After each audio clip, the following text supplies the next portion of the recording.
guys, this is Preston Bernard with White Metal Games again, bringing another cheat code today. Today we're going to be looking at priming miniatures, and today we're going to be priming this Crute Shaper from Warhammer 40k using Vallejo's Black Surface Primer. We like to use the Black Surface Primer from Vallejo here in the studio because it runs great through the airbrush and gives us a great finish for the primer to apply paint to. A lot of people also use spray cans to prime with, and we also do that too for some miniatures here in the studio. Either way works pretty well.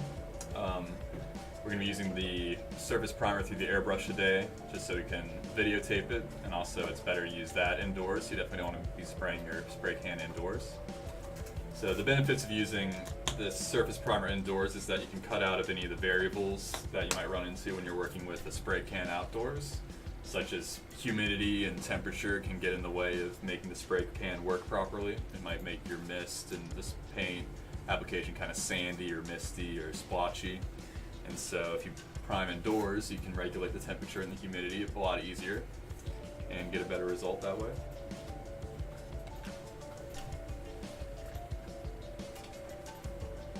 Today we're going to be priming this pewter miniature, and sometimes with the pewter or fine cast or resin miniature, it might be hard if you're using a spray can to get into all the little nooks and crannies, because these molds can have a tendency to have a lot more sharp definition and details that you might not get with the plastic molds. So using this surface primer indoors, it'll help us make sure that we get a nice even coverage with our primer without obscuring any details. It's really hard to obscure details when you're priming by airbrush.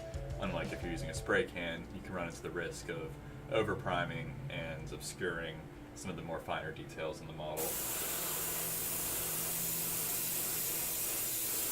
So I'm about 4 to 5 inches away from the model. I'm just letting my Vallejo surface primer through the airbrush here. And I'm just kind of turning the model while I paint it, making sure that I'm getting all the different angles that I can. So make sure you kind of tilt it upwards, tilt it downwards, so we get a nice even coverage here.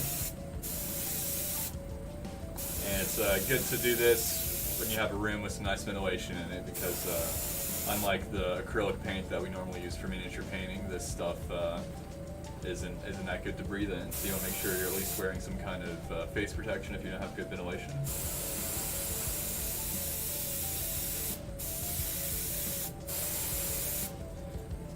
So I'm always just kind of tilting the model around and looking at it to make sure I'm not missing any spots. So you can see there's some like nooks and crannies in there, and those would probably be pretty easy to miss if you're priming by spray can, but when we've got the airbrush primer here, we can just come right in get all those areas real easy without having to worry about our details getting obscured by the primer. It's nice and thin. So I've got my PSI pretty high. It's about at like 30 or so. We do this because the surface primer is a bit thicker of a paint, so we want to make sure that it's going nicely through the airbrush and it's not getting clogged up. If we were at a lower PSI, it might run into some difficulties there.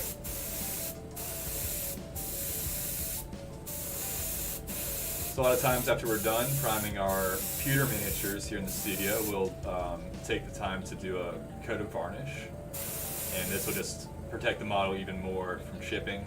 Pewter models have a tendency to chip. If you drop them, they get damaged. So we do a coat of varnish after the primer before we apply any of the colors, just to add an extra seal of protection on there. So just going around the model here. Looks like there's nooks and crannies in here we want to make sure we get. You want to make sure you get your black primer in all the nooks and crannies of the model, just because those will be shadow anyway, so we want to make sure they're nice and black instead of the silver of the pewter coming through, or the gray of the plastic.